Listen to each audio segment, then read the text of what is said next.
ଆଜିର କାଳାଂଶକୁ ତୁମମାନଙ୍କୁ ସ୍ୱାଗତ। ତ ପିଲାମାନେ ଆମେ ଗତ ଭିଡ଼ିଓରେ ବାଷ୍ପୀଭବନ ପ୍ରକ୍ରିୟା ବିଷୟରେ ଆଲୋଚନା କରିଥିଲେ।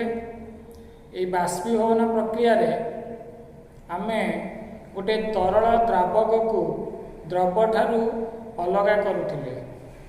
ତେବେ ଆଜି ଆମେ ଆଉ ଗୋଟେ ପ୍ରକ୍ରିୟା ପଢ଼ିବା ଯାହାକୁ କୁହାଯାଉଛି କେନ୍ଦ୍ରାପସାରଣ। କେନ୍ଦ୍ରାପସାରଣ ବା ଆମେ କହୁଛେ ସେଣ୍ଟ୍ରିଫ୍ୟୁଗେସନ୍। ତେବେ ଏହି କେନ୍ଦ୍ରାପସାରଣ ପଦ୍ଧତିରେ ଆମେ କେଉଁ ପ୍ରକାର ପଦାର୍ଥ ବା କେଉଁ ପ୍ରକାର ମିଶ୍ରଣକୁ ଅଲଗା କରିବା? ତ ପିଲାମାନେ ତମେ ଦେଖିଥିବ ତମ ଘରେ ଯେତେବେଳେ ଦହି ମନ୍ଥନ କରାଯାଏ, ତୁମ ମା ବା ଯିଏ ହଉ ଯେତେବେଳେ ଦହି ଗୋଳଉଥାନ୍ତି ବା ଦହିକି ମନ୍ଥନ କରୁଥାନ୍ତି, ଦହିକି କାହିଁକି ମନ୍ଥନ କରାଯାଏ ନା ସେଥିରୁ ଲହୁଣୀ କଢ଼ାଯାଏ। ତେବେ ତୁମେ ଦେଖିଥିବ ଯେତେବେଳେ ଏହି ଦହି ମନ୍ଥନ କରାଯାଏ ତ ଦହିର ଉପର ଭାଗରେ ବା ଉପର ସ୍ତରରେ ଦେଖିବ ଲହୁଣୀ ଗୁଡ଼ିକ କିଛି ସମୟ ପରେ ଭାସିବାକୁ ଲାଗିଥାଏ। ତାପରେ କ'ଣ କରାଯାଏ? ଏହି ଲହୁଣୀକୁ ଆମେ ସଂଗ୍ରହ କରୁ ଏବଂ ସେଥିରୁ ଘିଅ ତିଆରି କରାଯାଏ। ତାହେଲେ ଏଇ ଯେଉଁ ଦହିରୁ ଲହୁଣୀ କଢ଼ାଗଲା କେମିତି ନା ଏଇ ଯେଉଁ ଆମେ ମନ୍ଥନ କଲେ ଦହିକୁ ଘାଣ୍ଟିଲେ ସେଥିରୁ ବାହାରିଲା ଲହୁଣୀ। ତାହେଲେ ଲହୁଣୀ କ'ଣ ପାଇଁ ଉପରେ ଭାସିଲା? ନା କାରଣ ଏବେ ଲହୁଣୀର ସାନ୍ଦ୍ରତା ଦହିର ସାନ୍ଦ୍ରତା ଠାରୁ କମ୍। ଆମେ ଜାଣିଛେ ଯାହାର ସାନ୍ଦ୍ରତା କମ୍ ସିଏ ଜଳ ଉପରେ ଭାସିବ। ଯେମିତିକି ତେଲ ଆଉ ଜଳ, ତେଲ ଉପରେ ଭାସିବ କାରଣ ତାର ସାନ୍ଦ୍ରତା ଜଳ ଠାରୁ କମ୍। ଠିକ୍ ସେମିତି ଏଇଠି ଦହି ଆଉ ଲହୁଣୀ କଥା ଯଦି ଆମେ ଚିନ୍ତା କରିବା, ଆମେ ଯେତେବେଳେ ଦହିକୁ ମନ୍ଥନ କଲେ ଉପରି ଭାଗରେ ଲହୁଣୀ ଭାସିଲା, ତାର କାରଣ ହେଉଛି ଲହୁଣୀର ସାନ୍ଦ୍ରତା ଦହିର ସାନ୍ଦ୍ରତା ଠାରୁ କମ୍। ତେଣୁ ଏଠି ଆମେ କ'ଣ ଜାଣିଲେ? ତାହେଲେ କେନ୍ଦ୍ରାପସାରଣ ପଦ୍ଧତିରେ ଆମେ କାହାକୁ ଅଲଗା କରିବା, କେଉଁ ପ୍ରକାର ମିଶ୍ରଣକୁ ଅଲଗା କରିବା? ନା ମନେକର ତୁମର ଦୁଇଟା ପଦାର୍ଥ ଅଛି, ଆଉ ଦୁଇଟା ପଦାର୍ଥ ଭିତରେ ସାନ୍ଦ୍ରତାର ଯଦି ପାର୍ଥକ୍ୟ ଦେଖାଯାଉଛି, ଅର୍ଥାତ୍ ଗୋଟିଏର ସାନ୍ଦ୍ରତା ଯେତିକି ଆଉ ଅନ୍ୟଟିର ସାନ୍ଦ୍ରତା ଯଦି ତାଠାରୁ କମ୍ ବା ବେଶୀ ହୁଏ, ତାହେଲେ ଆମେ ସେଇ ଦୁଇଟି ପଦାର୍ଥକୁ ବା ସେଇ ଦୁଇଟି ମିଶ୍ରଣକୁ କେନ୍ଦ୍ରାପସାରଣ ପଦ୍ଧତିରେ ଅଲଗା କରିବା। ଠିକ୍ ଅଛି। ତାହେଲେ ଏଇ ଯେଉଁ କେନ୍ଦ୍ରାପସାରଣ ପଦ୍ଧତି ବିଜ୍ଞାନାଗାରରେ କେମିତି କରାଯାଏ? ନା ବିଜ୍ଞାନାଗାରରେ ଗୋଟେ ଯନ୍ତ୍ର ଅଛି, ସେ ଯନ୍ତ୍ର ନାଁ ହେଉଛି ସେଣ୍ଟ୍ରିଫ୍ୟୁଜିଂ ମେସିନ୍ ବା ସେଣ୍ଟ୍ରିଫ୍ୟୁଜିଂ ଯନ୍ତ୍ର। ସେ ଯେଉଁ ସେଣ୍ଟ୍ରିଫ୍ୟୁଜିଂ ଯନ୍ତ୍ର ସାହାଯ୍ୟରେ କ'ଣ କରାଯାଏ? ମିଶ୍ରଣକୁ ଜୋରରେ ଘୁରାଯାଏ। ତ ଜୋରରେ ଘୁରାଇବା ଫଳରେ କ'ଣ ହୁଏ ନା କମ୍ ସାନ୍ଦ୍ରତା ବିଶିଷ୍ଟ ପଦାର୍ଥଟି ଉପରେ ଭାସେ ଏବଂ ଅଧିକ ସାନ୍ଦ୍ରତା ବିଶିଷ୍ଟ ପଦାର୍ଥଟି ତଳେ ରହିଯାଏ। ଠିକ୍ ଅଛି। ଯାହାଫଳରେ କ'ଣ ହୁଏ ନା ଆମେ କମ୍ ସାନ୍ଦ୍ରତା ବିଶିଷ୍ଟ ପଦାର୍ଥଟାକୁ ଅଧିକ ସାନ୍ଦ୍ରତା ବିଶିଷ୍ଟ ପଦାର୍ଥ ଠାରୁ ଅଲଗା କରିନେଉ ହେଲା। ତ ଇଏ ହେଉଛି ଆମର କେନ୍ଦ୍ରାପସାରଣ ପଦ୍ଧତି। ତାହେଲେ ଏଇ ଯେଉଁ ପଦ୍ଧତି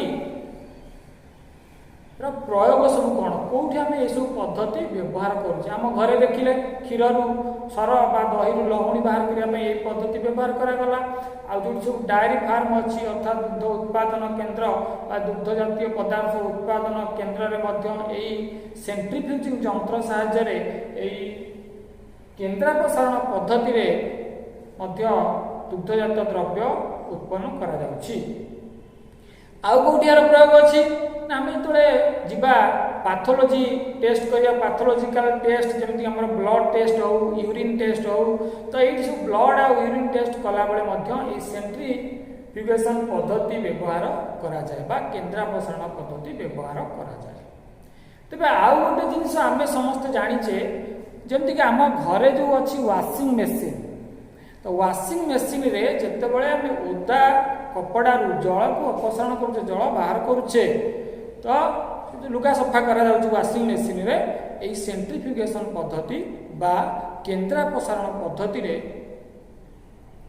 सफा करा जाउची वाशिंग मशीन रे हैला। ताले ये सब हैला हमर केन्द्रापसारण पद्धति। ताले केन्द्रापसारण पद्धति रे हमें काहा को अलगा कले दुईटी पदार्थ जहार सांद्रतार पार्थक्य थिबो। ठीक अछि। ताले हमें यहाँ पर गोटे जानिथिले बाष्पीभवन, एबे जानिले केन्द्रापसारण। तापर हमें आउ गोटे पद्धति देखिबा ऊर्ध्वपातन। ताले ऊर्ध्वपातन पद्धतिटा कोन? तो ऊर्ध्वपातन विषय हमें पूर्व जानिचे जे जदि आमे गोटे कठिन पदार्थ को गरम करिबा, जदि से पदार्थटी तरल अवस्था को न जाई सीधा सड़क गैस हो गला, ताहले आमे ताकू कौन कहउथिले ना उद्बायी पदार्थ। ताले से जो उद्बायी पदार्थ कौन कौन सब उद्बायी पदार्थ थिला मु कहितली एमोनियम क्लोराइड, कर्पूर, गंध कर्पूर, आंथ्रासिन, आयोडीन, ये सब आमर विभिन्न प्रकार उद्बायी पदार्थ थिला।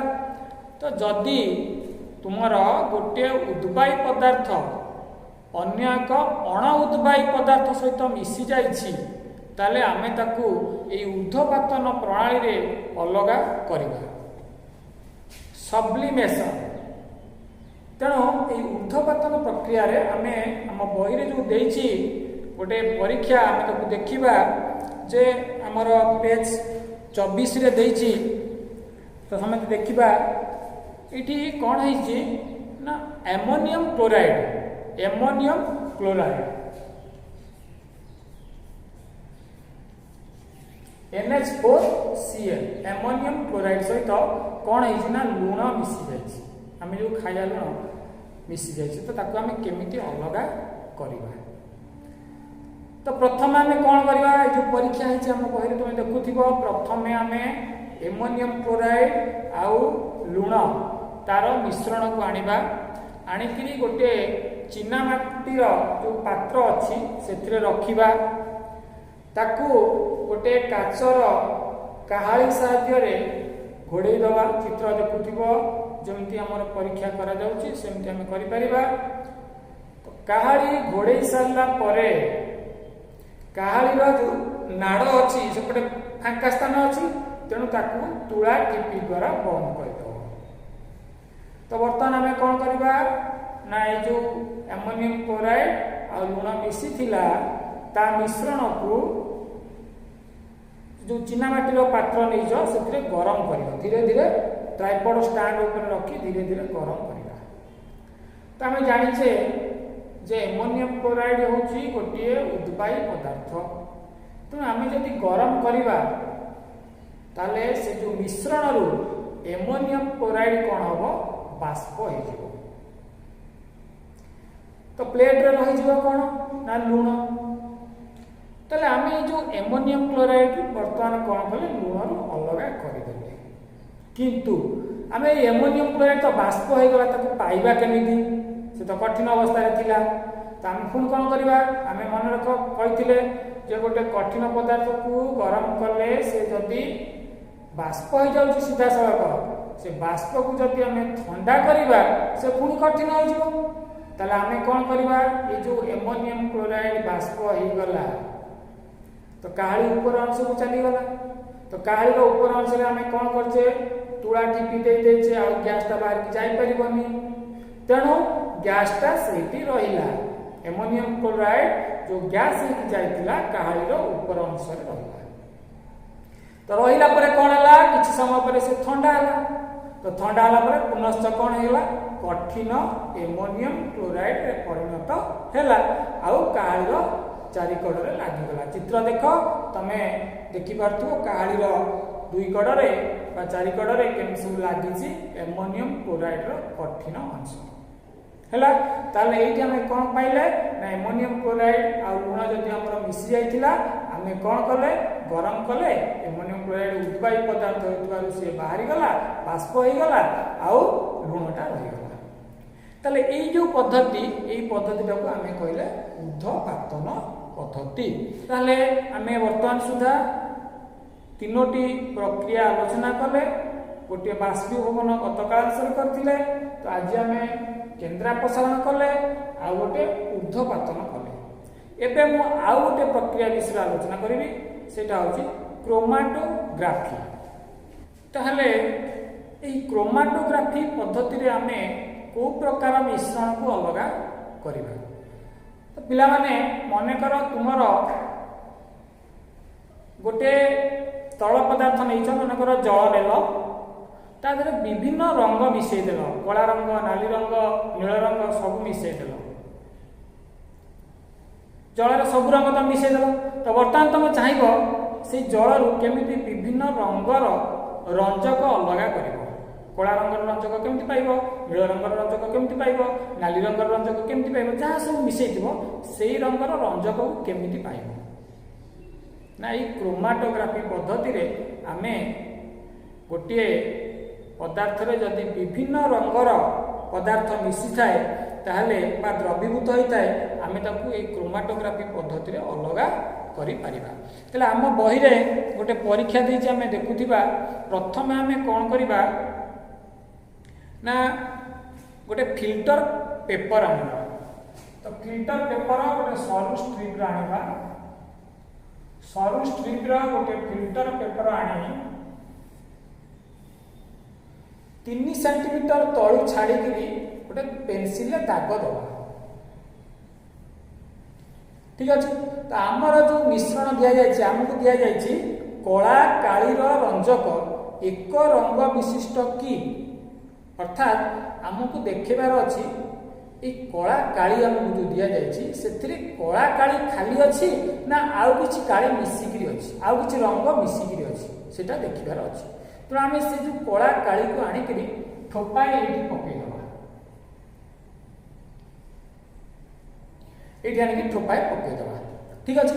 तो बर्तमान आम कौन करवा ना ये जो फिल्टर पेपर को लेकिरी आम गोटे बिकर रे जो पानी नहीं, पानी एति अच्छे मन कर ए पानी नहीं, तो से फिल्टर पेपर को कौन कर बुड़े, फिल्टर पेपर को ये फिल्टर पेपर को ये बुड़े।